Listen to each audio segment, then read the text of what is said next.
राम राम। आप देख रहे हैं प्रदेश का नंबर 1 और सबसे भरोसेमंद news channel India news Haryana और मैं हूं आपके साथ आयुष। लोकसभा चुनाव की सरगर्मियों के बीच जांच एजेंसी ईडी ने शराब घोटाले के मामले में दिल्ली के मुख्यमंत्री अरविंद केजरीवाल को गिरफ्तार करके आज राउज एवेन्यू कोर्ट में पेश कर दिया। इस मामले में पीएमएलए कोर्ट ने 3 घंटे की सुनवाई के बाद केजरीवाल के रिमांड पर फैसले को सुरक्षित रख लिया। अब ऐसे में माना यह जा रहा है कि केजरीवाल के रिमांड पर फैसला कभी भी आ सकता है। अब कोर्ट में सुनवाई के दौरान ईडी ने केजरीवाल को इस मामले का मास्टरमाइंड बताया। इसके साथ ईडी ने दावा किया कि केस से जुड़े कई सारे इलेक्ट्रॉनिक सबूत मिटाए गए, कई सारे फोन तोड़े गए। केजरीवाल दिल्ली शराब नीति को बनाने में सीधे तौर पर शामिल थे। 2 बार कैश का ट्रांसफर हुआ, पहले 10 करोड़ और फिर 15 करोड़ दिए। केजरीवाल पंजाब और गोवा के चुनाव के लिए फंडिंग चाहते थे। गोवा के चुनाव में 45 करोड़ रुपए का इस्तेमाल हुआ। वहीं केजरीवाल की गिरफ्तारी पर अब सियासत हो रही है। बीजेपी जहां केजरीवाल की गिरफ्तारी को सही बता रही है, तो विपक्ष की ओर से इस गिरफ्तारी को दुर्भाग्यपूर्ण बताया जा रहा है।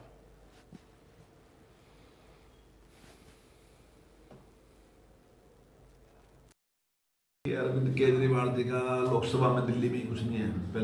पहले भी बात बनती है, पूरे देश में तो क्या था, तो डरने टूटने जैसी बात कहना मैं समझता हूँ कि क्या जिम्मेदाराना बयान है। और ये डरने के लिए, डराने के लिए नहीं, ये चुनाव की दृष्टि से अगर आप कहोगे चुनाव से तो बहुत पहले ईडी ने नोटिस किया था। तो ये मेरे ध्यान है कितना है, 10वां या 11वां नोटिस, मुझे पता नहीं है कौन सा नोटिस है उसके पास, तो बहुत नोटिस पहले कर लिए।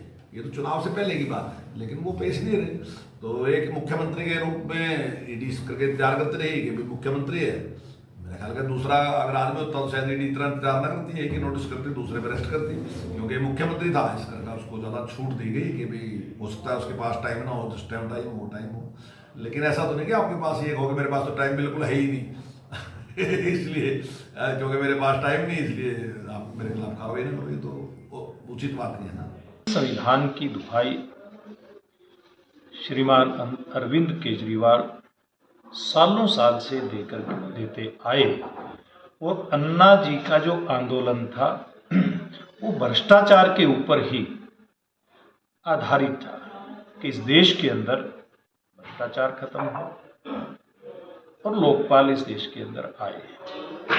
अब जब वो इतने साल से दिल्ली के मुख्यमंत्री हैं और उनके कार्यकाल में वो जब जिम्मेवारी के पद के ऊपर है, दिल्ली के मुखिया हैं, दिल्ली में भ्रष्टाचार हुआ है, तो फिर मुझे लगता है कि नरेंद्र मोदी जी के नेतृत्व की सरकार जो पारदर्शिता के आधार पर काम कर रही है, भ्रष्टाचार के प्रति जीरो टॉलरेंस हो उसके आधार पर काम कर रही है।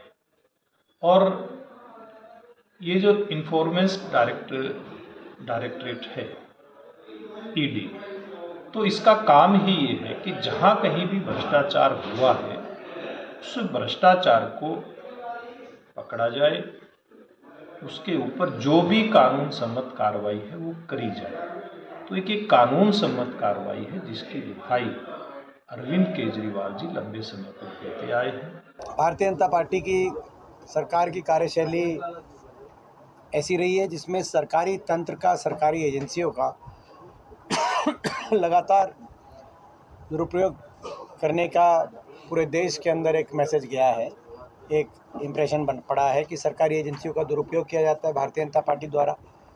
और विपक्ष की जो आवाज़ है, उस विपक्ष की आवाज़ को निशाने पे लिया जाता है। और विपक्ष के जो अलग अलग पूरे देश के अंदर जो इस प्रकार की जो विपक्ष की प्रखर आवाज़ें हैं, उनको सरकारी जांच एजेंसियों द्वारा निशाने पर लिया जाता है। ये कोई आश्चर्यजनक करने वाली बात नहीं है, ये इनकी एक साधारण कार्यशैली का हिस्सा बन गया है। तो प्रजातंत्र का मजाक उड़ाया जा रहा है। ये घोषित इमरजेंसी है। किस तरह से एक आदमी को मुख्यमंत्री के पद पर रहते हुए अरेस्ट कर लिया जाता है। लेकिन ये भी मान के चलो कि केजरीवाल को जब इतनी बार नोटिस हुआ तो ईडी के समक्ष पेश क्यों नहीं हुए? उनको जाना चाहिए था। अगर वो कहीं इस मामले में शामिल नहीं है तो फिर वो ईडी के दिए गए समन को इग्नोर क्यों कर रहे थे? अब तो हाईकोर्ट ने मोहर लगाई कि भी इनको आप गिरफ्तार कर सकते हो, हम भी इस चीज के लिए आपको बाध्य नहीं करते कि आप ऐसा नहीं कर सकते। अब इसके पीछे किसकी क्या मंशा है तो समझ से बाहर। अभी ये चीजें तो 4 दिन बाद सामने आएगी, लेकिन जहां ईडी गलत कर रही है वहां केजरीवाल ने भी कानून का मजाक उड़ाया, इसलिए केजरीवाल को जेल जाना पड़ा। अब एक बार पूरा मामला समझ लीजिए। 17 नवंबर 2021 को आम आदमी पार्टी सरकार की ओर से नई आबकारी नीति जिसको लागू किया गया, उसके बाद से ही आप देखिए ये जो पूरा प्रकरण है वो शुरू होता है। इसमें सरकार का पक्ष यह था कि शराब के कारोबार से सरकार आउट हो रही है और निजी कंपनियां इसके बाद इन हुई। सरकार का दावा यह था कि नई शराब की जो नीति है उससे माफिया राज को खत्म किया जाएगा, यानी कि जो लिकर माफिया उनको खत्म कर रहे हैं। नई शराब नीति से सरकार के रेवेन्यू में बढ़ोतरी होगी, ये भी तर्क आम आदमी पार्टी सरकार के द्वारा रखा गया था। और नई शराब नीति के शुरू होने के बाद से ही आपने देखा कि ये लगातार विवादों में थी और इसको लेकर के लगातार विपक्ष आवाज उठा रहा था। 28 जुलाई 2022 को इसके बाद आपने देखा कि सरकार ने ये जो नई शराब नीति थी इसको रद्द भी किया। फिर कथित जो शराब घोटाला हुआ उसका खुलासा 8 जुलाई 2022 को होता है और उसके बाद आप देखते हैं कि तत्कालीन मुख्य सचिव नरेश कुमार की जो रिपोर्ट है उसके जरिए ये जो बात है वो खुल करके सामने आती है। और उसी के बाद फिर सिसोदिया समेत आपके कई बड़े नेता हैं जिनके ऊपर गंभीर आरोप लगने शुरू होते हैं। इसमें दिल्ली के एलजी वीके सक्सेना इसकी जांच सीबीआई को करने की सिफारिश करते हैं और उसके बाद फिर सीबीआई 17 अगस्त 2022 को इस पूरे प्रकरण को लेकर के केस दर्ज करती है और इसमें पैसों की हेराफेरी के आरोप भी सामने आते हैं। फिर मनी लॉन्ड्रिंग की जांच भी होती है। ईडी मनी लॉन्ड्रिंग को लेकर के भी केस दर्ज करती है और यहां से फिर ईडी इस पूरे मामले की जांच शुरू करती है। अब सिसोदिया पर गलत तरीके से शराब नीति तैयार करने के जो आरोप हैं वो लगते हैं। मनीष सिसोदिया के पास चूंकि आबकारी विभाग भी था और इसलिए मनीष सिसोदिया के ऊपर ये जो आरोप है वो लगता है कि लाइसेंसधारी शराब कारोबारियों को अनुचित लाभ पहुंचाया गया। रिपोर्ट में आरोप यह लगाया गया कि 144.36 करोड़ रुपए की लाइसेंस फीस माफ कर दी गई। एयरपोर्ट जोन के लाइसेंसधारियों को भी 30 करोड़ रुपए लौटा दिए गए।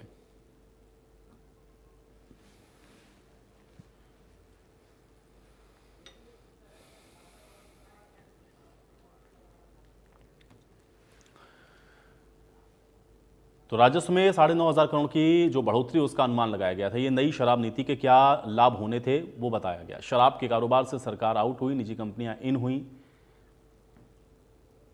और 32 जोन में 849 दुकानें खुलनी थी। हर जोन में अधिकतम 27 दुकानें इस नई आबकारी जो नीति है उसके तहत खोली जानी थी। इसमें पहले 864 में से 475 दुकानें 4 सरकारी कंपनियां थीं जो कि चलाया करती थी और इसी से आपने देखा कि जो सरकारी कंपनियां हैं वो आउट हुई। अब शराब घोटाले में बड़ी गिरफ्तारियां कौन कौन सी हुई हैं अभी हाल में ही आपने देखा, क्योंकि सीएम अरविंद केजरीवाल जो कि कल जिनको गिरफ्तार किया गया, मनीष सिसोदिया की गिरफ्तारी काफ़ी पहले हुई और काफ़ी समय से आप देख रहे हैं कि वो सलाखों के पीछे हैं। संजय सिंह की भी गिरफ्तारी हुई शराब घोटाले में, तो ये वो बड़े नाम हैं।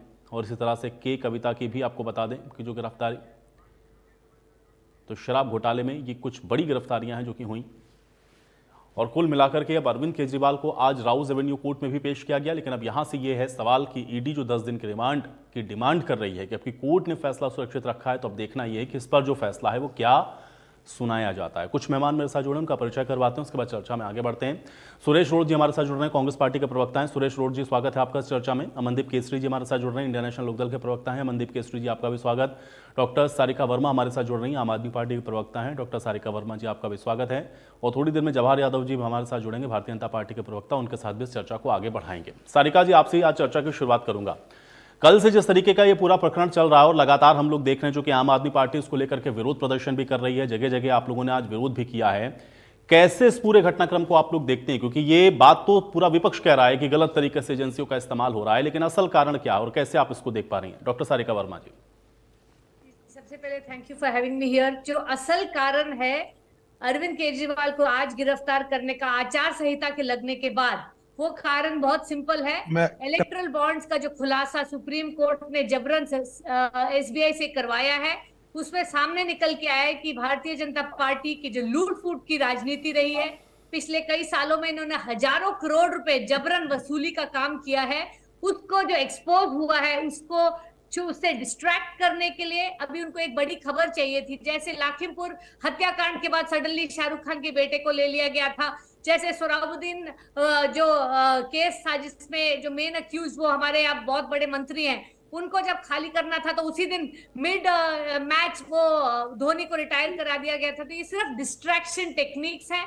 ये पूरे देश का जो केंद्र सरकार के घोटाले हैं उससे ये ध्यान भटकाने का प्रयास किया गया है कि अरविंद केजरीवाल की बात शुरू हो जाए और इलेक्ट्रल बॉन्ड्स की बात अब होना। और ये सच्चाई ये है कि इलेक्ट्रल बॉन्ड जो सबसे बड़ा इस देश का घोटाला है, जिसमें भारतीय जनता पार्टी की सरकार ने अपनी पूरी मिसयूज ऑफ पावर किया है। ऑफिसेस से उनको फैक्ट्री से कंपनी से जबरन पैसे लूटने का काम किया और 6,000 से 7,000 करोड़ रुपया इन्होंने ऐंठा है। और उससे ये ध्यान भटकाने के लिए ऐसे मुद्दे को कर रहे हैं जहां पे 100 रेड के बाद चवन्नी नहीं निकल रही है, 25 पैसे इनको नहीं मिले हैं। उसके बावजूद ये अरविंद केजरीवाल की जो एक इमेज है उसको खराब करने का प्रयास कर रहे हैं। और वो इंडिया गठबंधन के बहुत बड़े नेता हैं, बहुत बड़ा चेहरा है, जो ये पूरे मोदी जी के खिलाफ ये लोकसभा चुनाव में आवाज बन के उठेंगे। उसके डर से, हार के डर से भारतीय जनता पार्टी ने ये काम किया। जवाहर जी, एक तो डर है, दूसरा ये एजेंसियों का गलत इस्तेमाल कर रहे हैं, तो समूचा विपक्ष कह रहा है। कैसे इसको आप देखते हैं? देखिए, अगर आप फैक्ट, इन्होंने कोई भी फैक्ट्स पे बात नहीं की है। इन्होंने ऐसी बात की जिसमें सुन के ठीक लगे पर फैक्ट्स एक भी नहीं था। फैक्ट्स ये है कि क्या अरविंद केजरीवाल को 9 सम्मान दिए गए, क्या उनकी भारतीय एजेंसी पर इतना भी सम्मान नहीं करते कि 9 नोटिस देने के बाद, सम्मान देने के बाद वो आते और ईडी के सामने पेश होते। दूसरा, जब ये कोर्ट में गया, हाई कोर्ट के जस्टिस ने सारे फैक्ट्स देखे, उसके बाद ये कहा कि अरविंद केजरीवाल की गिरफ्तारी पर कोई भी रोक नहीं है। ये मैं नहीं कह रहा, मैं जस्टिस साहब को कोट करके हुए कह रहा हूं, जिसको आपके चैनल लगातार चला रहे हैं। मुझे छोड़ दीजिए भारतीय जनता पार्टी के कार्यकर्ता होने के नाते, मेरे कांग्रेसी मित्र यहां बैठे हैं। 2 महीने पुरानी अजय माकन की वीडियो है जिसमें अजय माकन कांग्रेस के दिल्ली के बहुत बड़े नेता है, सांसद रहे हैं, केंद्र में मंत्री रहे हैं और हरियाणा से भी ताजा राज्यसभा का चुनाव हारे थे कांग्रेस के नेताओं की गड़बड़ के चलते।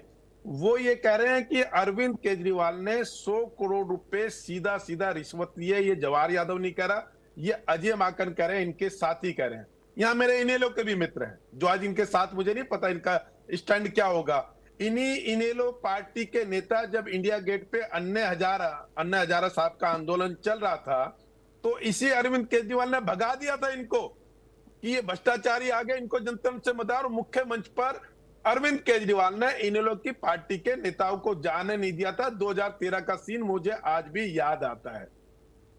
क्या दूसरा, इन्होंने कहा कि 6,000 करोड़ का जो बॉन्ड का मामला है, जो पार्टी 17 राज्यों में सत्ता में है, उसको मिलते हैं 6,000 करोड़ रुपए, जो कि 30% है टोटल बॉन्ड का। और उसके बाद मिलते क्या कांग्रेस के 1,600 करोड़ रुपए।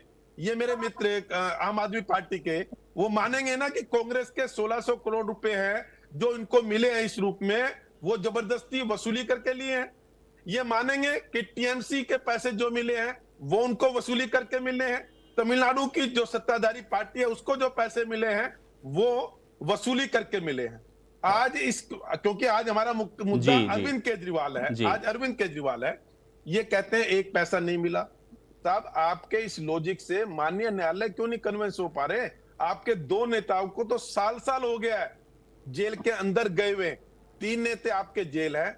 और दूसरा, सरकारी गवाह उन्होंने बताया, जितना मैंने, क्योंकि मैंने तो वो रिपोर्ट पढ़ी नहीं ईडी की, परंतु जो आपके लोगों ने बताया, संचार माध्यमों से जो पता चला, उसमें बताया जा रहा है कि फेस टाइम पे किसकी बात हुई, गोवा के माध्यम से कहां से 4 रूट से पैसा आया, ये अगर है। और अरविंद केजरीवाल, मैं मानता हूं अरविंद केजरीवाल इनकी पार्टी के नेता कह रही है उनको गलत फंसाया जा रहा है। साहब, कल तक कांग्रेस के नेताओं के खिलाफ, मुझे याद आता है अन्ना हजारे का आंदोलन, कांग्रेस कहते थे ये शीला दीक्षित भ्रष्टाचारी अभी तक बाहर कैसे घूम रही है, और जिस दिन मैं आऊंगा 24 घंटे के अंदर भ्रष्टाचारी शीला दीक्षित को अंदर करूंगा। ये मैं नहीं कह रहा, अरविंद केजरीवाल कहते थे कांग्रेस की उस समय की मुख्यमंत्री शीला दीक्षित के साथ में। हमारे ऊपर इन्होंने आरोप लगाए, अरुण जेटली जी से सरेआम माफी मांगी, नाक रगड़ करके माफी मांगी। कितने नेताओं से अरविंद केजरीवाल ने माफी मांगी? आज तक झूठे आरोप लगाने का काम इसकी जो राजनीति के जननायक इसमें कोई है तो वो अरविंद केजरीवाल। और फिर मैं कहता हूं छोड़ दीजिए भारतीय जनता पार्टी को, हम भारतीय जनता पार्टी की बात ही नहीं करते। अन्ना हजारे जी के बयान पढ़ लीजिए आज के, कहते जब मुझे पता चला कि ये शराब नीति बना रहा है और उसमें इनको फायदा पहुंचा रहा है और ज्यादा से ज्यादा शराब कैसे बिके उसकी मार्केटिंग की प्लानिंग क्यों। अन्ना हजारे कहते हैं मैंने 2 पत्र लिखे, मैंने इसको समझाया ये आप गलत कर रहे हो, कैसे कमीशन बढ़ा दी गई, उसका लाभ मैं कहता हूं शराब भी बेच रहे थे, ठीक है सरकारें बेचती है, सभी सरकारें बेचती है, आपने क्या सरकार शराब सस्ती करके लोगों को लाभ पहुंचाया? आपने तो जो मिडलमैन थे उनकी परसेंटेज, उनकी जो कमीशन थी वो 3 गुना कर दी। मिडलमैन की 3 गुना कमीशन करके ना सरकार को लाभ है ना जनता को लाभ है। आपने जिसको लाभ दिया वो 600 करोड़ रुपए में से 100 करोड़ रुपए आए। और मेरा कहना है आज अरविंद केजरीवाल 3 महीने पहले कह रहे थे भूपेश जी को लेकर कि ये कांग्रेस के मुख्यमंत्री से बड़ा इस देश में कोई भ्रष्ट मुख्यमंत्री नहीं। मैंने अपनी कोट नहीं बताई है, जो अजय माकन ने कहा, जो अरविंद केजरीवाल ने। मैं सुरेश जी से इसका जवाब लेता हूं। सुरेश जी, अभी हम लोग दीपेंद्र हुड्डा को भी सुन रहे थे, कांग्रेस के बहुत सारे नेताओं के स्टेटमेंट हम लोग सुन रहे हैं जो आप लोग कह रहे हैं कि एजेंसी का गलत इस्तेमाल है। जवाहर जी कोट कर करके बता रहे हैं आपके बड़े नेताओं के स्टेटमेंट कि आप लोग कैसे अभी थोड़े दिन तक पहले तक ही अरविंद केजरीवाल को लेकर निशाने पर लेते थे, आज आप ये कह रहे हैं कि गलत हो रहा है। रोड साहब जवाब दीजिए। जी देखिए, कांग्रेस पार्टी का ये मानना है कि महंगाई से, बेरोजगारी से, कुशासन से ध्यान हटाने के लिए और सबसे बड़ा भ्रष्टाचार से जो इलेक्टोरल बॉन्ड के तौर पे जनता के सामने आया माननीय सुप्रीम कोर्ट के आदेशानुसार, इलेक्टोरल बॉन्ड ने माननीय नरेंद्र मोदी जी की सरकार को हिला के रख दिया। और सरकार ने जो केजरीवाल जी के आनंद फानन में गिरफ्तारी की है बिल्कुल चुनाव के मौके के ऊपर, इससे स्पष्ट हो जाता है कि सरकार हिल चुकी है। इलेक्टोरल बॉन्ड का जो भूत है वो सरकार को 2024 में निपटाएगा। ये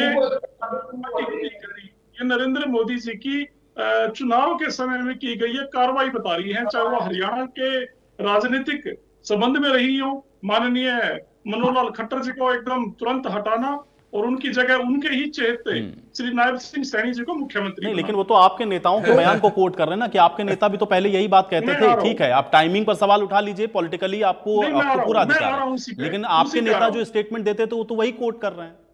नहीं देखिए, जवाहर जी बड़े सीनियर प्रवक्ता हैं और 2012-13 से हम डिबेट करते थे, तो इन्होंने जो बात की है तो वो फैक्ट्स की बात की और मैं उस पर फैक्ट्स का यानी तथ्य के आधार पर जवाब देना चाहता हूँ। जवाहर जी ने एक बात की कि कांग्रेस पार्टी को भी 1600 करोड़ रुपए का चंदा मिला और बीजेपी को 6000 करोड़ का मिला। बिल्कुल हमारे चंदे में इन्होंने कहा कि फिर तो 1600 करोड़ रुपए भी भ्रष्टाचार का है।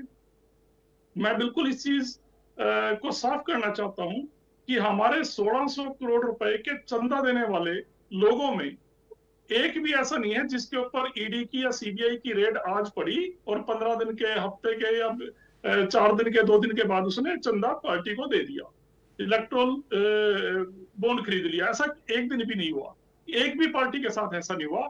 यानी राजनीतिक दलों को चंदे की आवश्यकता होती है, कार्यकर्ता भी अपने सहयोग करते हैं, वो एक अलग चीज हो। हमारे वाले में 1600 करोड़ में और 6000 करोड़ रुपए जो भारतीय जनता पार्टी को मिला, ये बिल्कुल ईडी की और सीबीआई की। ठीक है रोड साहब, देखिए ये इलेक्टोरल बॉन्ड पर आप लोग इलेक्टोरल बॉन्ड पे बार-बार जा रहे हैं, चूंकि सारिका जी ने इसका जिक्र किया, फिर जवाहर जी ने उस पर शुरुआत करी और अब आपने उसका, ठीक है, आपने कहा कि आपको जो चंदा मिला ठीक है, उस पर कोई ईडी या किसी की ऐसी रेट नहीं थी कि आपको आके उन्होंने चंदा दे दिया। ठीक है, ये आप अपने बात रख ली। मैं आज केजरीवाल की बात करना चाह रहा हूं। मैं ये कह रहा हूं कि जो स्टेटमेंट कोट कर रहे हैं, जो आपके नेताओं को कोट कर रहे हैं, आप उस पर आइए। ठीक है, वो बात वो चर्चा का विषय नहीं है ना, इलेक्टोरल बॉन्ड को लेकर के आप लोग क्यों बैठ रहे हैं। सुरेश जी मुझे बताइए, आपके नेता जो बात कहते थे आज से कुछ महीने पहले तक, आज ऐसी क्या मजबूरी है कि आप लोग को ये कहना पड़ रहा है कि नहीं ये गलत इस्तेमाल कर रहे हैं? आप 2 मिनट धैर्य, सिर्फ 2 मिनट का समय है, अगर 2.5 मिनट हो जाए तो मेरी म्यूट कर देना वीडियो ऑडियो। ठीक है, मैं ये कहना चाहता हूं, एक तो मैंने बताया कि हमारी ईडी की सीबीआई के बिना का चंदा है, रेड के बिना, और दूसरी बात मैं ये भी कहना चाहता हूं कि जो चंदा देने वाली पार्टी है किसी को भी कोयले की खदान अलॉट नहीं हुई है, क्योंकि कांग्रेस पार्टी सत्ता में नहीं है, हम किसी को कुछ दे नहीं सकते। कई पार्टी ऐसी हैं जिन्होंने आज 7 अक्टूबर को चंदा दिया और 10 अक्टूबर को उनको कोयले की खदान मंजूर कर दी भारतीय जनता पार्टी ने। कांग्रेस पार्टी तो कर नहीं सकती, सत्ता में नहीं है 3 दिन के ठीक अंदर। है रोड तो साहब, अब ये स्टेटमेंट पर लेन-देन आते का हैं। हिसाब है। अभी मैं उसी पे आ रहा हूँ।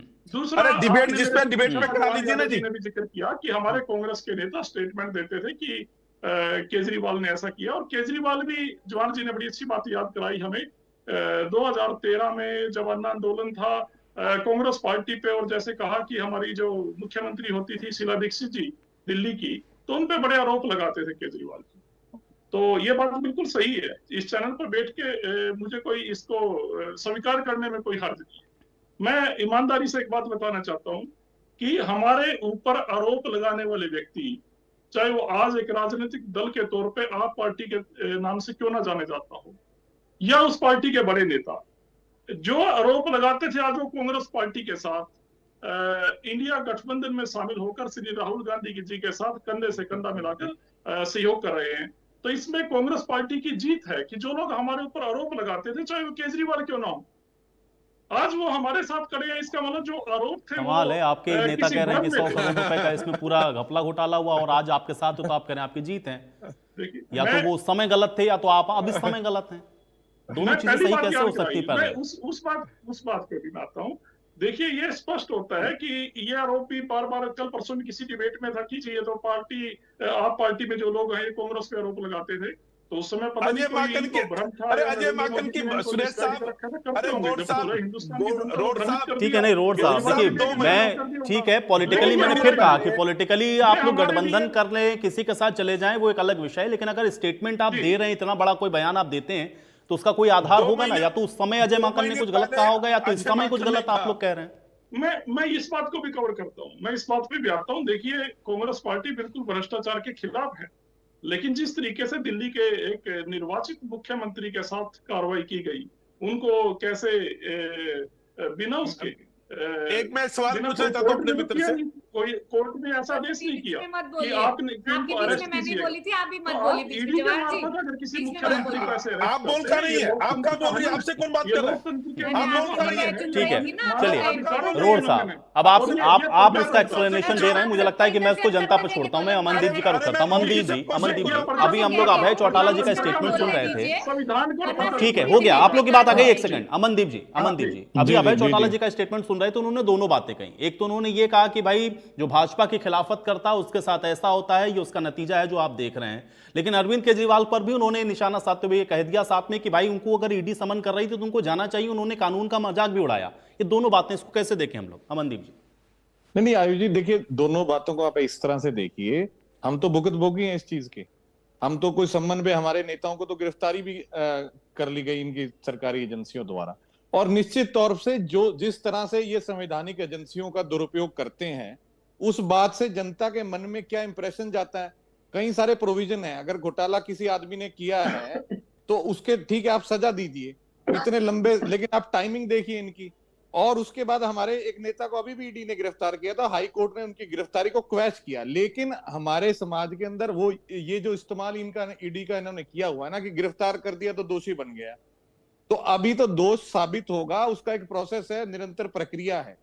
लेकिन उसको एक पूरे एक्सट्रीम लेवल तक ले जाना, वो केवल ये डर दिखाता है भारतीय जनता पार्टी का। और एक और चीज वो दिखाता है कि लोगों में जो इन संवैधानिक संस्थाओं के प्रति विश्वास था, उसको ये खत्म करते जा रहे हैं।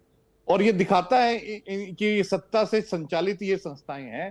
कांग्रेस पार्टी भी ऐसा करती थी, वो सीबीआई का इस्तेमाल करती थी। इन्होंने नाम बदल के दूसरे डिपार्टमेंट को ईडी कर दिया, क्योंकि लोग सीबीआई सुन के पक चुके थे। सुप्रीम कोर्ट की ऐतिहासिक टिप्पणियां हैं कि भाई सीबीआई जो है आपने अपना तोता बना लिया है। और आज के दिन भी सुप्रीम कोर्ट बिल्कुल बधाई के पात्र है, और हर हिंदुस्तानी का सर गर्व से ऊंचा हो जाता है जब सुप्रीम कोर्ट की टिप्पणियां सुनते हैं। आज की टिप्पणी भी ईडी के केस में एक पूर्व मुख्यमंत्री हेमंत सोरेन के, मेरे साथी जवाहर यादव जानते होंगे, सीडी ने, सुप्रीम कोर्ट ने टिप्पणी की है कि इस तरह से आप लंबी किसी को गिरफ्तार करके और अपना चार्जशीट नहीं पेश कर रहे, बार बार उसको डिले कर रहे हैं, ये कोई सही तरीका नहीं है। ठीक है, किसी ने घोटाला किया है, उसको पकड़िए, उसको पकड़ना है, लेकिन आप जिस तरह से टाइमिंग यूज करते हैं, जिस तरह से आपने संवैधानिक संस्थाओं को अपने हाथ में अपना तोता बना लिया है, क्या वो सही तरीका है? और दूसरी बात जवाहर यादव जी की मैं ये कहना चाहूंगा, अभी इलेक्टोरल बॉन्ड में सफाई दे दी इन्होंने कि भैया अगर आम आदमी ने ले लिए टीएमसी ने ले लिए, कांग्रेस ने ले लिए, तो ये बात बिल्कुल ठीक है। अरे आप अपना जवाब दीजिए ना। आप तो यूं कह रहे हैं कि भाई कट्टर ईमानदार हैं, आप पूरी विश्व में सबसे ज्यादा ठीक है, आपने क्यों ले लिए? और चंदा लिया तो लिया, ये सब बातें कि ईडी के छापे बढ़ते अगले दिन चंदा देते हैं। अरे बीफ कंपनियों से भी चंदा लिया, आप तो गौ के नाम पे वोट मांगते हैं, शर्म आनी चाहिए आपको। अमनदीप जी, आप भी देखें इलेक्टोरल बॉन्ड पे ही चले गए, ठीक है। मैं ये जानना चाह रहा हूं अभय चौटाला जी, अगर ये कहते हैं कि अरविंद केजरीवाल अगर निर्दोष हैं या उन्होंने कोई गलत नहीं किया तो उनको ईडी के सामने पेश होना चाहिए। हाँ, तो हम इस बात के बिल्कुल समर्थक हैं कि पेश होना चाहिए था। और तो ये आप मानते हैं ना कि उनको जाना चाहिए था? इतने समन ईडी ने जब किए तो फिर इसको इसके साथ क्यों जोड़ रहे हैं कि ये डिस्ट्रैक्शन के लिए? पहले ही चले जाते तो इलेक्टोरल बॉन्ड वाला तो मसला शुरू हुआ। आप सुनिए, अब इसलिए जोड़ रहे हैं कि अगर वो आप इंतजार कर रहे थे ना इतने ज्यादा सम्मान देने का कि कब बिल्कुल चुनाव के नजदीक आए, आप दूसरे सम्मान भी पकड़ लेते हैं उनको, तीसरे पे पकड़ लेते। ये क्या तरीका है कि 10 के बाद? ये कौन सी किताब में लिखा कि 9 के बाद पकड़ेंगे? अरे ये तो डेट आप चुनाव ऐसा करिए कि सितंबर में करा दीजिए, वो 15 के बाद पकड़ते। ये कोई तरीका है? ये कोई लॉजिक नहीं है ना। कि बात ये है कि अगर कोई आदमी ने अवमानना करी है, 2 सम्मान पे अवमानना करी है, तो तभी पकड़ ले। आप इंतजार क्यों कर रहे हैं कि चुनाव के नजदीक पकड़ेंगे हम? आप ये क्यों दिखाना चाहते हैं कि कोई भी हमारे खिलाफ बोलेगा तो हम ऐसे ही कर देंगे, और या तो हमारे में शामिल हो जाइए, अदरवाइज आप पकड़े जाएंगे। ठीक है, चलिए इसका जवाब मैं जवाहर जी से लूंगा। मैं भी सारिका जी भाई इतने समन कर रहे थे, अगर निर्दोष थे तो चले जाते। आपको याद होगा कि जब सीबीआई ने इंक्वायरी की तो अरविंद जी गए थे और 9 घंटे बैठ के सारे जवाब दे के आए थे। और ईडी का जो समन्स है पिछले 8 बार, वो हर बार वो लीगली इनकरेक्ट था। हमारे लीगल रिप्रेजेंटेटिव्स ने बताया कि ये प्रॉपर्ली फ्रेम नहीं है, और हमने हर बार उसका जवाब दिया और मांगा भी। और आपको याद होगा कि 2 दिन पहले ही कोर्ट ने उस पे कह दिया था कि इस पे कोई कार्रवाई नहीं की जाएगी। अब ये कल सुबह इट वाज ऑलरेडी सब जुडिस सेशंस कोर्ट में चल रहा था, उसके बावजूद भारतीय जनता पार्टी को इतनी वो लगा कि क्या पता इसमें भी इनको स्टे मिल जाएगा। उसी रात में इन्होंने उनको अरेस्ट कर लिया। सबसे पहले मैं पूछना चाहती हूँ, ईडी में जो होता है they have to establish a money trail. आप करोड़ों रुपए की बात कर रहे हैं, 25 पैसे आपको मिले नहीं है, तो आप मुझे बताइए मनी ट्रेल कहाँ है? आप सत्येंद्र जैन और संजय सिंह और मनीष सिसोदिया को जेल में डाल रखे हैं। सुप्रीम कोर्ट ने कल ही बोला कि आप किसी भी पर्सन को इनडेफिनेटली नहीं रख सकते, या तो चार्ज प्रूफ करिए या जाने दीजिए। 3000 रेड्स किए ईडी ने पिछले 9 साल में, और उनका कन्विक्शन रेट है सिर्फ 25। दैट मीन्स ओनली 0.5% के जो केसेस है वो केस बना। बाकी जिस तरह सुप्रीम कोर्ट ने कहा है कि ये तो केस 1 दिन भी नहीं टिकेगा, ये दूसरी हियरिंग में खारिज हो जाएगा, उनके पास कोई सबूत है ही नहीं। And the funniest thing is, जो चीज बहुत ही हास्यास्पद है, वो है कि जो मेन अक्यूज थे उन्हीं को ये अप्रूवर बना के उन्हीं को ये बोलते हैं कि तुम मनीष सिसोदिया का नाम ले लो, तुम संजय सिंह का नाम ले लो, उन्हीं के नाम पे अरविंद केजरीवाल का नाम ले लो।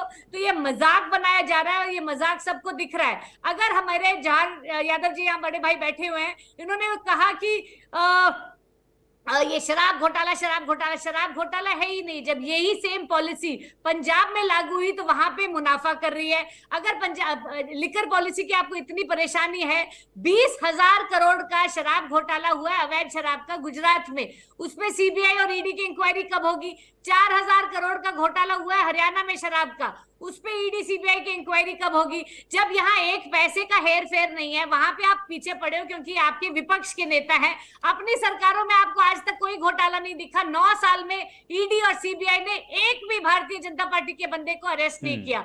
उसके बाद हमारे प्रधानमंत्री जी ने कहा था कि अजीत पवार जी ने 70,000 करोड़ का घोटाला किया है।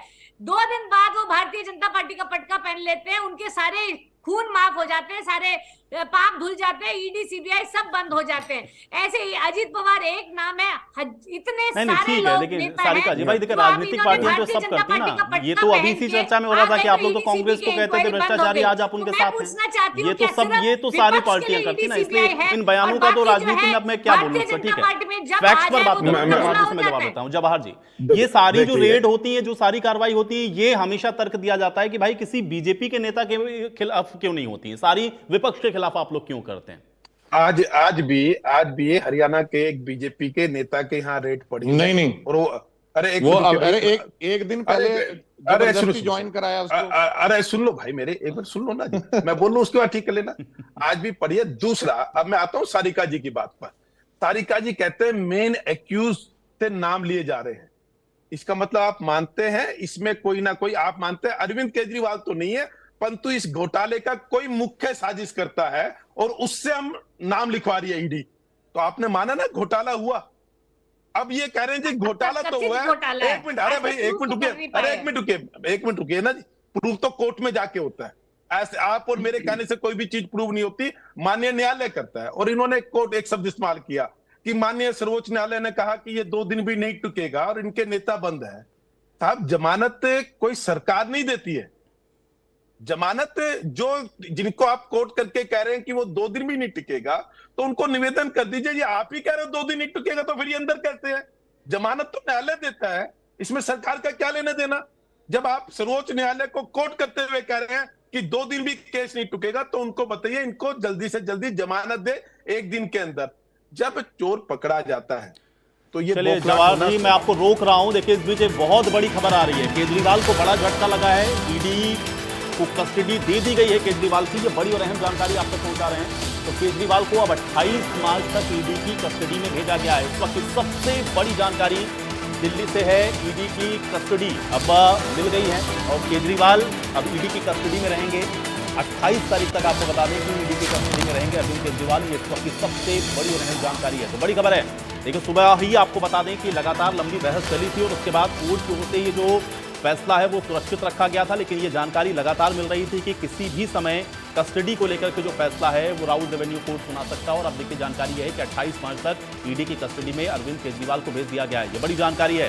तो बड़ी जानकारी से आपको रूबरू करवा रहे हैं। इस वक्त ये सबसे अहम जानकारी है, दिल्ली से मिल रही है। ईडी को कस्टडी दे दी गई है अरविंद केजरीवाल की और 28 तारीख तक आपको बता दें 28 मार्च तक अरविंद केजरीवाल अब ईडी की कस्टडी में रहेंगे। ये बड़ी और अहम खबर है। हालांकि 10 दिन की आपको बता दें कि डिमांड की थी ईडी ने। 28 तारीख तक आपको बता दें कि ईडी की कस्टडी, अब ईडी को कस्टडी मिली है अरविंद केजरीवाल की। ये इस वक्त की सबसे अहम जानकारी है और बड़ी खबर है। तो बड़ा झटका भी कह सकते हैं केजरीवाल को, क्योंकि 28 मार्च तक अब ईडी की कस्टडी में केजरीवाल को रहना होगा। ये बड़ी जानकारी है। इस वक्त की ये सबसे बड़ी खबर आप तक पहुंचा रहे हैं। ईडी को कस्टडी दे दी गई है अरविंद केजरीवाल की। ये बड़ी जानकारी है। तो केजरीवाल के लिए बड़ा झटका है। 28 मार्च तक अभी ईडी की कस्टडी में अरविंद केजरीवाल रहेंगे। ये बड़ी खबर। तो 6 दिन की आपको बता दें कि ये जो कस्टडी है वो दी गई है। हालांकि 10 दिन की डिमांड आपको बता दें कि ईडी ने की थी, लेकिन 6 दिन की कस्टडी कोर्ट की ओर से मंजूर की गई है। तो 6 दिन अब ईडी की कस्टडी में रहेंगे अरविंद केजरीवाल। तो ये बड़ी जानकारी है, बड़ा झटका है अरविंद केजरीवाल के लिए, क्योंकि इस फैसले पर निगाहें सबकी लगी हुई थी कि आखिर कोर्ट का जिस पर रुख क्या रहता है। तो कोर्ट ने 6 दिन की कस्टडी ईडी को दी है। 28 मार्च तक ईडी की कस्टडी में अरविंद केजरीवाल को अब रहना होगा। ये बड़ी जानकारी है। केजरीवाल को राउल रेवेन्यू कोर्ट से ये बड़ा झटका लगा है। ये बड़ी जानकारी और बड़ी खबर आप तक पहुंचा रहे हैं। 6 दिन की कस्टडी में आपको बता दें कि भेजा गया है अरविंद केजरीवाल को। एक बार फिर से चर्चा में वापस लौटते हैं। सभी मेहमान हमारे साथ बने हुए हैं। मैं सारिका जी आपका रुक कर रहा हूं। सारिका जी, कस्टडी में भेज दिया गया अरविंद केजरीवाल को। देखिए आपने खबर दिखाई है कि अरविंद केजरीवाल को बड़ा झटका लगा। अब सारिका जी को कहना चाहिए कि ईडी को बड़ा झटका लगा। देखो हमारे नेता को तो 6 दिन की केवल रिमांड पे भेजा है और माननीय न्यायालय के 6 दिन के। एक मिनट मेरे, चलिए ठीक है जवाहर जी, कंप्लीट करिए। मैं सारिका जी आपका रुक कर रहा हूं। उसके बाद हाँ, उसके बाद इनको कहना, इनको ये है इसका स्वागत करते हैं क्या कि मान्य, अरे एक मिनट जी, एक लाइन में कह रहा हूं, उन्होंने मेरा नाम लेके कर। मैं ये कह रहा हूं कि सारिका जी इस पर टिप्पणी करे कि 6 दिन के लिए न्यायालय ने ईडी को इनकी इजाजत दी है कि उनकी रिमांड ले सके, तो इसका वो स्वागत करती है या नहीं करती है, बस ये जानना चाहूंगा सारिका जी से। सारिका जी, क्योंकि ये माननीय न्यायालय का निर्णय है। मैं जवाब देता हूं। सारिका जी, 6 दिन की ईडी को कस्टडी दी गई। जी देखिए, आज ये बहुत ही इम्पोर्टेंट पॉइंट है इंडियन डेमोक्रेसी में। किस तरह विपक्ष के सभी नेताओं को टारगेट किया जा रहा है। एक सिटिंग चीफ मिनिस्टर जो 3 बार मुख्यमंत्री रह चुके हैं, जिनके खिलाफ कुछ भी प्रूफ नहीं है, उसके बावजूद भारतीय जनता पार्टी के डर से ये इनको बार जानबूझ के प्रताड़ित किया जा रहा है। और ये जनता को तय करना होगा। मैं आपको बता दूं 4 जून तक हमें पता लग जाएगा क्या जनता तानाशाह के खिलाफ जाने वाली है। अरे न्यायालय ने तय करना है सारिका जी, न्यायालय ने तय करना है। ठीक है जवाब दे सारिका जी, लेकिन हाँ कस्टडी देना या ना देना ये तो कोर्ट का काम है ना सारिका जी।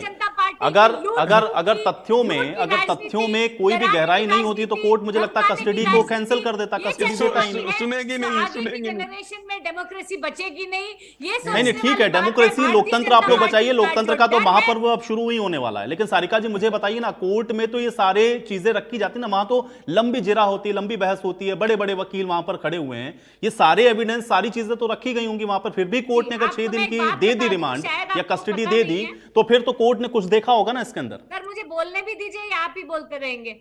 आप क्वेश्चन पूछ के जवाब तो सुनिए ना। तो सबसे पहले मैं कहना चाहती हूँ, ये जो पीएमएलए जो इन्होंने मनी लॉन्ड्रिंग एक्ट में इन्होंने जो डाइवर्शन किया है, जो चेंजेस किए हैं पिछले महीने, उसके बाद कोई भी जो अगर आपको मांगता है तो ये द एविडेंस कि आपने ये काम नहीं किया, ये आरोपी पे आ जाता है। तो ये सरकार पिछले 1.5 साल से ये नहीं प्रूव कर पाई कि मनीष सिसोदिया के पास एक पैसा भी आया है, ये नहीं प्रूव कर पाई कि सत्येंद्र जैन के पास एक पैसा आया है, ये नहीं प्रूव कर पाई कि संजय सिंह के पास एक पैसा आया है। लेकिन ये आरोपी को बोलते हैं कि तुम प्रूव करो कि तुम्हारे पास पैसा नहीं आया। जब तुम्हारे पास कुछ गलत काम किया ही नहीं तो प्रूफ कहां से लाओगे? इनके पास कोई एविडेंस नहीं है। जब ये सत्येंद्र जैन को 1.5 साल में they have not been able to prove, Manish Sisodia को 1 साल में they have not been able to prove, Sanjay Singh को 6 महीने में they have not been able to prove, 6 दिन में अरविंद केजरीवाल के ऊपर भी कोई प्रूफ निकल के नहीं आएगा। ठीक है, आज सुप्रीम चलिए कोर्ट ये ने तो हम खुद लोग वक्त कहा पर है छोड़ते हैं और कि आप इंतजार बिना थोड़ा बात सा के इसको करते हैं। किसी कुछ भी तस्वीरें नेता को लगातार आप चल रही हैं, वो डेफिनेटली तस्वीरें भी नहीं रख लगातार हम अपने सकते। दर्शकों को दिखा रहे हैं। देखिए लेकिन अब लोग ईडी को बोलते हैं कस्टडी कि दे दी अपने गई है, हाथ 6 में दिन की परेशान तस्वीरें करने आपकी का स्क्रीन काम पर कर रही है लगातार हैं। भारतीय जनता और अरविंद पार्टी। केजरीवाल अब ईडी की कस्टडी में 6 दिन रहेंगे और अब देखना यह है कि यहां से आगे और क्या कुछ निकल करके सामने आता है। तो तस्वीरें लगातार आपकी स्क्रीन पर हैं। सुरेश जी, 6 दिन की कस्टडी दे दी गई ईडी को, कैसे देख रहे हैं अब? देखिए, अगर ईडी एक मुख्यमंत्री को अरेस्ट करके और कोर्ट में पेश करते हैं तो कोर्ट का तो आगे का जो अपना आकलन होता है या एक हम उस पर कोई आरोप नहीं लगाते कि न्यायपालिका का जो प्रोसेस है कोर्ट ने वो किया है। लेकिन जो ईडी ने किया, अब देखिए कोर्ट कोई प्रशासनिक अथॉरिटी तो है नहीं कि वो डिप्टी कमिश्नर की तरह वैसे अपने विवेक से काम करते। कोर्ट में जो केस जाएगा उस पर उन्होंने देना होता है। तो मुझे इस पे ईडी पे जो आरोप है वो हमारा जो कि तो है कि उसने चुनाव के समय में और मुख्य चुनावी मुद्दों से ध्यान हटाने के लिए ये नाजायज जो है वो केजरीवाल जी के साथ की है। और जो कोर्ट की प्रक्रिया है वो तो चलेगी। कोर्ट ने कोई ऑर्डर भी नहीं दे दिया कि केजरीवाल जी दोषी हैं। लेट्स सी क्या होता है। वो तो दूध का दूध और पानी का पानी। न्यायालय पे कांग्रेस पार्टी को पहले भी विश्वास था और अभी भी है और आगे भी रहेगी। ठीक है अमनदीप जो जी, बात- 6 दिन की जो- कस्टडी जो पे एक ये- रिएक्शन आपका भी। अमनदीप जी। दीदी आयुष जी, ऐसा है कि कस्टडियां माननीय गृह मंत्री अमित शाह जी भी रहे हैं, तड़ीपार घोषित किया गया उनको, और केस नरेंद्र मोदी जी पे चले हैं दंगे के। लेकिन बात यह है कि मैं कोर्ट की अवमानना नहीं करना चाहूंगा कि पहले ही हम किसी को दोषी साबित कर दें। कोर्ट ने भी बार बार, ये लॉ के अंदर भी है कि जब तक अनटिल इट इज प्रूवन कि वो कन्विक्ट है, हमें उनको दोषी नहीं करार करना चाहिए। लेकिन हाँ देखिए, ये तो इन्वेस्टिगेशन एजेंसियां देश भर की और इवन प्रोब एजेंसियों के हाथ में इतनी तो जो है कानून के तहत पावर है, और वो कोर्ट को मांग सकते हैं कि एक आरोपी हमें लग रहा है और हमें समय चाहिए इनको इंटरोगेट करने का। ये बड़ी सामान्य बात है कोर्ट की प्रक्रिया के अंदर। लेकिन जिस दिन फैसला कोर्ट देगी कि हाँ दोषी है, बिल्कुल हम सभी कहेंगे कि बिल्कुल दोषी है और मानेंगे भी इस बात को। लेकिन इसको पॉलिटिसाइज करना और इसको इस तरीके से पेश करना कि भाई जो ये है ये कर दिया और अभी कर दिया, अभी हम सजा देंगे, चुनाव के मौके पे सजा देंगे। मैंने कहा ना, जवाहर यादव जी से मैं ये बात का जवाब लेना चाहूंगा कि 9 सम्मन क्यों और 2 के बाद क्यों नहीं, 3 के बाद क्यों नहीं, 4 के, ये इतना टाइम आप और उत्तर जवाहर यादव जी दे रहे, एक बात का और दे दीजिए, क्या ईडी को संचालित जरूर कर रही है क्या केंद्र की सरकार? और मॉडल कोड ऑफ कंडक्ट के बाद भी संचालित कर रही है। वो किस समय का इंतजार कर रहे थे कि भी लगातार हम तभी गिरफ्तार करेंगे कि कोई और ऐसा हमें मुद्दा मिले? क्यों, किस चीज का इंतजार कर रहे थे? ठीक है, कौन से कानून में लिखा हुआ कि 9 के बाद देना? नहीं ठीक है, अभी भी देखिए कोई दोषी थोड़ी ना भाई, वो तो आरोप है ना। लेकिन वो प्रक्रिया तो चलेगी ना, वो तो स्टेप बाय स्टेप ही होगा। जवाहर जी, ऐसा है जिनको इस विषय की समझ नहीं होती है। अरे ईडी ने 9 सम्मन दिए, 2 दिए, जवाहर यादव का विषय या सरकार का विषय, ईडी का विषय? ये तो 2 के बाद क्यों नहीं पकड़? अरे तो ईडी से पूछो, ईडी से पूछो, मुझसे क्यों पूछते हो इसका उत्तर? अरे सुनिए, आपको उत्तर दे रहा हूं मैं, आपका सम्मान के साथ उत्तर दे रहा हूं, सुन लीजिए। मेरे मित्र ये कह रहे हैं कि ईडी ने कितने सम्मान के बाद क्या गिरफ्तार किया, क्या ये किसी सरकार का विषय है या ये जवाहर यादव का विषय है? जिनको अगर इसकी समझ नहीं होती प्रक्रिया की, वो ऐसे क्वेश्चन करता है। ईडी का पर्सन ईडी के प्रवक्ता से पूछना होता है, ये इनको समझ होनी। चलिए जवाब जी, एक सेकंड आपको, जिससे पता चलता है कि उनको कैश की डिलीवरी हुई है, परंतु हमारी तरफ से जो वकील साहिबान थे, नाम था ना आज के दिन का नाम है, और जिन गवाहों के बयान ईडी ने रिकॉर्ड किए हैं उनमें भी उनका नाम कहीं नहीं है। ऐसे में उनकी कस्टोडियल इंटरोगेशन बनती नहीं है और हमने उसको अपोज किया था। पर अब 6 दिन का चूंकि रिमांड हो गया है, जज साहब ने कर दिया है, इसलिए अब वो 28 तारीख को यहाँ पेश होंगे। ठीक है, हमारे साथ नहीं, अरे यार तो मेरी जिम्मेदारी। लाल खुराना और लाल कृष्ण आडवाणी के हैं। एक उस समय के मुख्यमंत्री थे, दिल्ली के दूसरे मुख्यमंत्री मदन लाल खुराना ने कोई एफआईआर नहीं, कोई इन्वेस्टिगेशन नहीं, केवल उस डायरी में आने के नाम पर उन्होंने कहा जब तक ये स्पष्ट नहीं हो जाता ये एमएल कौन है, ये किसका अर्थ क्या है, तब तक मैं मुख्यमंत्री पद से रिजाइन दे देता हूं। किसी एजेंसी ने जांच नहीं की, कोई एफआईआर नहीं। उधर ही लाल कृष्ण आडवाणी जी हमारे तब राष्ट्रीय अध्यक्ष थे, उसने कहा मैं भी राष्ट्रीय पद से त्याग पत्र देता हूं, और उसके बाद वो हो गए। जब वो बरी हुए तो एक राष्ट्रीय अध्यक्ष पुणे बन गए, दूसरे की जगह साहब सिंह वर्मा मुख्यमंत्री बन गए थे। ये होते हैं दिल्ली के नेताओं का चरित्र। अब केजरीवाल जी क्या कहते हैं, मैं तो तिहाड़ जेल से दिल्ली को चलाऊंगा। साहब वहां से तो गैंगस्टर चलाते हैं, वहां से तो गुंडे चलाते हैं। आप पॉलिटिकल व्यक्ति हो, आप कहते थे कि हम देश की राजनीति बदलने आए हैं, ये मान लेते हैं, ये कहते हैं एजेंसियों का दुरुपयोग है, मान लीजिए ऐसा होता नहीं, पर ये कहते हैं, मैं इनकी बात को समर्थन कर देता हूं। तो वो ये कहते हैं कि देखिए एजेंसियों का दुरुपयोग हो रहा है, जब तक मैं पाक साफ नहीं छूटता ये कोर्ट बता देगा कि एजेंसियों का दुरुपयोग हुआ या नहीं हुआ, मेरा इंतजार कीजिए, जब मैं पाक साफ निकलूंगा तब मैं दोबारा से मुख्यमंत्री पद पर बैठ जाऊंगा। परंतु ये क्या है कि मैं गुंडा हूं क्या भाई, कि जो तिहाड़ से जेल चलाऊंगा? आज तक देश के इतिहास में चाहे कांग्रेस के मुख्यमंत्री रहे हो, चाहे इनेलो के मुख्यमंत्री रहे हो, इन्होंने कभी ये नहीं कहा कि हम जेल से राज चलाएंगे। और ये कौन कह रहे हैं जो सुचिता की राजनीति करने की बात कह रहे हैं? एक मेरे मित्र इनेलो के मित्र ने कहा, उन्होंने कहा कि देश के प्रधानमंत्री पर भी मुकदमे रहे हैं, एक कोई एफआईआर मेरे मित्र जिस पर नरेंद्र मोदी जी के नाम, मैं सुनिए केस खत्म हुआ नहीं होगा, मैं जाना ही नहीं चाहता उसमें, मेरी जानकारी आप ठीक कर दीजिए, आज नहीं डिबेट के बाद व्यक्तिगत रूप से मुझे भेज दीजिए, क्योंकि आपने मेरे हिसाब से जितनी जानकारी मुझे है आपने गलत टिप्पणी की है। आपने कहा उन पे मुकदमे रहे हैं, तो मुकदमे से पहले कोई ना कोई एफआईआर हुई होगी, वो एफआईआर की कॉपी मुझे दे दीजिए। नहीं तो जो व्यक्ति के जब तक तथ्य नहीं है आपको ये नहीं कहना चाहिए। आपने प्रधानमंत्री का किया, आपने अमित शाह जी का कहा, वो कुछ दिन के लिए रहे थे, उस पर मैं टिप्पणी नहीं कर रहा, परंतु आपने देश के प्रधानमंत्री के लिए बोला कि इनके ऊपर गुजरात दंगों के, मैंने ये नहीं कहा कि गुजरात दंगों का केस चला, उसके सुप्रीम कोर्ट तक चला, नहीं एफआईआर नहीं, तो सुप्रीम कोर्ट में क्या मामला था? नहीं, वो क्या मामला चला? मुझे जानकारी नहीं है ना, मुझे जानकारी नहीं है, मैं तो कह रहा हूं जिसके बिना पे अमेरिका का वीजा, अमेरिका ने वीजा देने से मना कर दिया था, मैंने आपकी क्या मामला था वो? अरे मैंने आपकी बात मान ली, मामला था ना भैया, मैंने ये नहीं कहा कि एफआईआर लॉन्च हुई, नहीं एफआईआर तो लॉन्च होनी ही नहीं थी ना। अरे आपने ये कहा, आप अच्छा कौन, सुप्रीम कोर्ट भी एफआईआर लॉन्च नहीं होने देगा? आप 156(3) के तहत, अरे सुनिए मेरे मित्र, 156(3) के तहत अगर किसी को लगता है कि कोई किसी व्यक्ति के ऊपर एफआईआर होनी चाहिए, वो एफआईआर नहीं कर रही, तो 156(3) के तहत व्यक्ति कोर्ट जाता है। अनेकों डिसीजन मैंने पढ़े हुए हैं जिसमें 156(3) के तहत कोर्ट कहता है कि मैं इसका जवाब दे देता हूं। ठीक है, मैं आता हूं मनदीप जी, लेकिन मैं एक सारिका जी का भी रिएक्शन लेता हूं। सारिका जी भी कुछ कहना चाह रही थी। हाँ सारिका जी मैं आ रहा हूं। मनदीप जी, सारिका जी, हमारे जो भाई हैं भारतीय जनता पार्टी के, वो मुझे पता है बहुत ही झूठी पार्टी है, तो इनका ये पूरा टाइम ध्यान भटकाने का काम करते हैं। मुद्दे की बात ये है कि चुनाव यहाँ पे आ गए हैं और अब समय आ गया है देश को तय करने का कि पिछले 10 साल पे सही काम हुआ है या बदलाव की जरूरत है।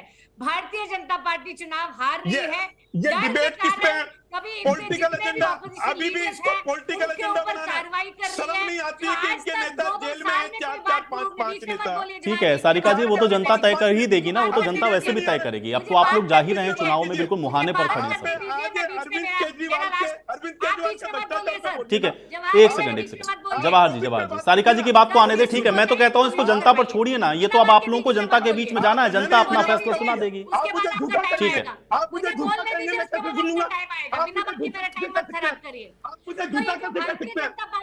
मुझे झूठा कैसे कह सकते हैं? एक सेकंड आप इतने भ्रष्ट लोग हैं, भ्रष्ट लोग की पार्टी जिसके 4-4 नेता अंदर है, जिसके 4-4 नेता अंदर है, भ्रष्टों की पार्टी हारने वाले हैं, इसीलिए पार्टी कहते हैं। के ऊपर चलो बार-बार कभी दबाव डाला जा रहा है। इनको पता कभी चल जाएगा, कांग्रेस के अकाउंट 4 फ्रीज जून कर को देते पता चल हैं, जाएगा, कभी आम आदमी पार्टी के 4 जून मुखिया को पता अरविंद चल केजरीवाल जाएगा। को झूठे केस में डाल रहे हैं। झूठा। एंड में निकलेगा कुछ भी नहीं, एंड हाँ, में तो जब निकलेगा तक कर कुछ लेगी भी जनता, नहीं। तो वो लेकिन रिजाइन देंगे या ये नहीं देंगे? चुनाव में लोगों को आज भ्रमित वो करने रिजाइन का काम देंगे या कर नहीं रहे हैं। देंगे? Not ठीक है clear सारिका जी, about देखिए अब it. ये कोई मामला वो भाई वो तो कोर्ट के अंदर है ना, ये तो झूठ है सच है, सही है गलत है, ये फैसला तो कोर्ट करेगा।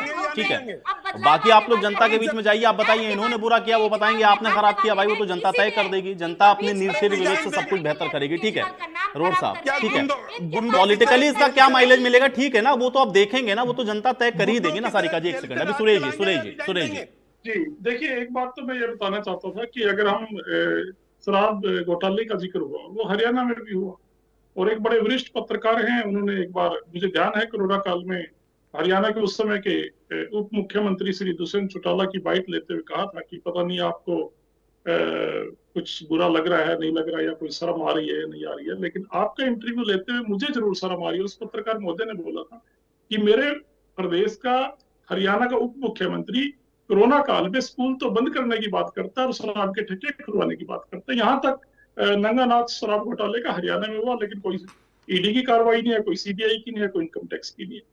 एक बात और कहना चाहता था कि आज हमारे जो आप पार्टी के गठबंधन के कुरुक्षेत्र लोकसभा के प्रत्याशी भी हैं, एक ही सीट घोषित हुई है हमारी तरफ से, और आप पार्टी के प्रदेश अध्यक्ष भी हैं हरियाणा प्रदेश के, श्री सुशील गुप्ता जी। कुरुक्षेत्र में उन लोगों ने अपने प्रजातंत्र में जो अधिकार होते हैं उसका प्रयोग करते हुए धरना प्रदर्शन करने की कोशिश की थी या किया था, तो लेकिन वहां पर बहुत बुरी तरह से लाठीचार्ज हुआ।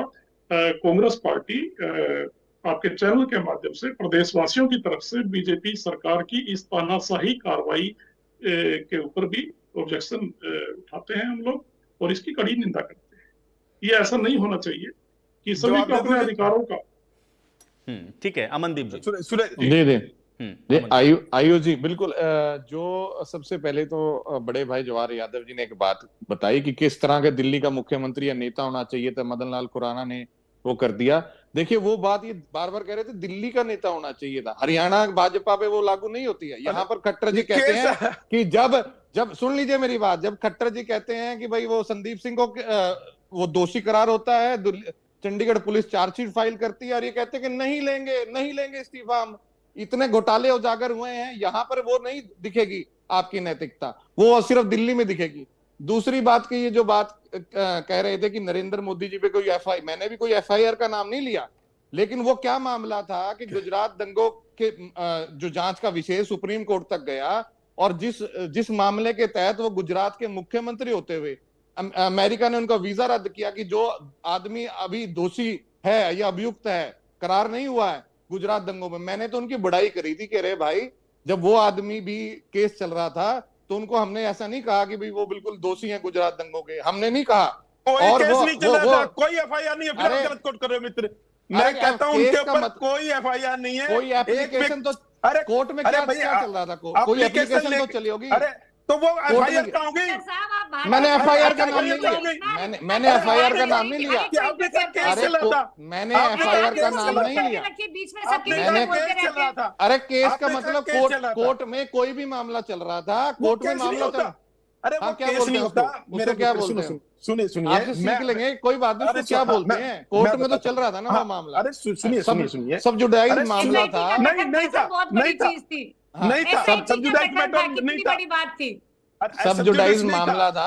अरे सुनिए क्या, अरे भाई जो कोर्ट में विचाराधीन था कुछ तो मामला होता है ना। मैं बता रहा हूँ आपके खिलाफ मैं कोर्ट में कोई एप्लीकेशन डाल देता हूँ, इसमें ना एफआईआर है, ना कोई जांच है। कोर्ट मेरी बात को सुनेगी और वो ये बताएगी कि जो मैंने फैक्ट्स दिए हैं आपके खिलाफ ये ठीक है या गलत है। अगर कोर्ट को लगता है कि ये फैक्ट ठीक है तो उसके ऊपर फिर एफआईआर की तरफ बढ़ती है। अगर ये लगता है कि ये फर्जी तो उसको वहीं खत्म कर देती है। उसने देखा ये आईपीसी जैसे डालते हैं जनहित याचिका कोई भी व्यक्ति डाल लेता है, इसका अर्थ ये नहीं हो गया कि कोई एफआईआर हो गई। अगर कोर्ट जब तक तो उसको केस नहीं कहते कि उनके खिलाफ केस ठीक है, जो आ रही है ठीक है, ठीक है, ठीक है, मैं अब इसका जवाब एसआईटी, अरे एसआईटी हमने जांच की ना, एसआईटी ने जांच की, मैं इसका जवाब दे देता हूं। ठीक है अमनदीप जी, अभी अमनदीप जी, सारिका जी एक सेकंड, अभी अमनदीप जी, ठीक है एक सेकंड, अभी अमनदीप जी, क्लीन चिट दिया। अमनदीप आपने बीबीसी की जो डॉक्यूमेंट्री थी उसको बैन सारिका जी, किया। अभी अमनदीप जी की बात आ आपने जाने जो भी- दीजिए। ठीक है सारिका जी, एक सेकंड, ठीक अरे है इसी सारिका जी, बात आ गई BBC आपकी। हाँ की जो अमनदीप जी, डॉक्यूमेंट्री थी ना गोदरा कांड के बारे में, उसके ऊपर बैन करने का काम किया। आप सारिका जी, डेमोक्रेसी ठीक है। में हर बार- सारिका जी, ठीक है, अभी अमनदीप जी का समय है। अमनदीप जी, आप अमनदीप BBC के- अमनदीप जी, ठीक है, BBC के एक सेकंड, अमनदीप जी, आप अमनदीप जी, बीबीसी की डॉक्यूमेंट्री से सहमत हो क्या? जज लोया के ऊपर इंक्वायरी कब होगी ये बता दीजिए मुझे। आप बीबीसी की डॉक्यूमेंट्री से सहमत हो आयुष क्या? जी, जिसमें उन्होंने मैंने हिंदू देखी को नहीं, आपने तो बैन दिखाया। कर दी, मुझे क्या पता उसमें क्या था। चलिए ठीक है। अरे सारिका जी, ठीक है, आज केजरीवाल पर रहते हैं ना, एक सेकंड अभी अमनदीप जी, जवाहर जी, ठीक है, जवाहर जी आपकी बात आ गई। अभी अमनदीप जी का भी पक्ष आने दें। अमनदीप जी, अरे आयुष ठीक जी, है, मेरे कहने का अमनदीप मतलब ये जो प्रक्रिया बड़े भाई जवाहर यादव ने बताई है वो हर एक इन्वेस्टिगेशन एफआईआर केस में फॉलो की जाती है। और अभी जैसे पहले भी इस डिबेट में चर्चा हो रही थी कि सारी एफआईआर ईडी द्वारा पेश की गई वो कन्विक्शन रेट पे नहीं पहुंची है, वो 1% तक नहीं पहुंच रही है। तो यही तो हम बात कर रहे हैं। ये प्रक्रिया जो मोदी जी के समय में चली या उस प्रक्रिया में चली, तो वो तो एफआईआर के हर प्रक्रिया में होती है मेरे भाई, कि पुलिस भी गलत पेश करती है और वो दोषी छूट जाता है। ऐसा होती है। और अगर ऐसा नहीं मानते तो आप यानी संदीप सिंह भी फिर दोषी हैं, मानते हैं हम इस बात को? अगर पुलिस ने उनके खिलाफ कोर्ट में चालान पेश कर दिया तो यानी वो दोषी करार हो गए। हम तो आपकी बढ़ाई कर रहे थे ना, ये प्रक्रिया की ही तरीका बता रहा था कि ये तरीका चलता है, लेकिन हमें एकदम से कोर्ट की अवमानना नहीं करनी चाहिए जब तक कोर्ट दोषी नहीं करार देता। मैं तो उसका उदाहरण दे रहा था। बिल्कुल सहमत हूं मैं आपकी बात से, बिल्कुल सहमत हूं। तब तक नहीं ठीक है, करनी जवाब चाहिए बहुत थी। जल्दी बिल्कुल अभी सहमत तो हूं। हमें देखिए, चर्चा का आज विषय ये रखना चाहिए कि भैया ये जो संवैधानिक एजेंसियां हैं इनका तालमेल किसी पॉलिटिकल पार्टी के पॉलिटिकल एजेंडा से क्यों मिलता जा रहा है, उसकी वजह से देश में प्रदेश की जनता के अंदर चलिए, सरकार के वो जिसकी सत्ता रहती है सब पर यही आरोप है। ठीक है, जवाब पैदा होता है। देखिए ईडी क्या करती है, मैं फिर कह रहा हूं स्वतंत्र है, उसका जो ईडी का प्रवक्ता है उसको जवाब देना चाहिए। आज विषय क्या है? आज विषय यह है कि जो व्यक्ति ये कहता था कि मैं देश की राजनीति बदलने आया हूं, जिन्होंने मेरे इनेलो के मित्र के पार्टियों को जंतर मंतर से भगा दिया था, जिन्होंने ये कहा, अरे जिन्होंने शीला दीक्षित, एक मिनट मेरे मित्र, मैं आपसे जवाब नहीं मांग रहा, आप जवाब नहीं मांगना। शीला दीक्षित जी को जिन्होंने सबसे बड़ा भ्रष्ट कहा था, अरुण जेटली जी के ऊपर, हमारी पार्टी के नेता के ऊपर भी उन्होंने, नितिन गडकरी जी, अरुण जेटली, ऐसे अनेकों नेताओं पे आरोप लगाए थे। इसी व्यक्ति ने फिर नाक रगड़ के माफी मांगी थी हमारे नेताओं से। हमारे नेताओं का दिल बड़ा था, जिन्होंने कहा कि हम इसको माफ करते हैं। अरविंद केजरीवाल ने माफी मांगी थी। तो झूठे आरोप लगाने की अगर प्रैक्टिस किसी की सबसे ज्यादा है वो अरविंद केजरीवाल। आज बात इसकी नहीं है कि किसी, आज ये है कि किसी मुख्यमंत्री के ऊपर जो कि जेल चला गया, ये हरियाणा के लोगों को तय करना चाहिए। सही है गलत है आने वाला न्यायालय तय करेगा। मैं अपने इनेलो के छोटे भाई मित्र अनुज से सहमत हूं कि दोषी कब होगा वो आने वाला समय बताएगा। जवाहर जी, आपकी इसी बात के साथ चर्चा ही समाप्त करनी पड़ेगी। बहुत शुक्रिया आप लोगों का समय निकालने के लिए और इस चर्चा का हिस्सा बनने के लिए। हालांकि अब ईडी को 6 दिन की रिमांड तो मिल चुकी है, लेकिन अब देखना यह है कि यहां से आगे और क्या डेवलपमेंट होते हैं। आज बड़ी बहस में मेरे साथ फिलहाल इतना है।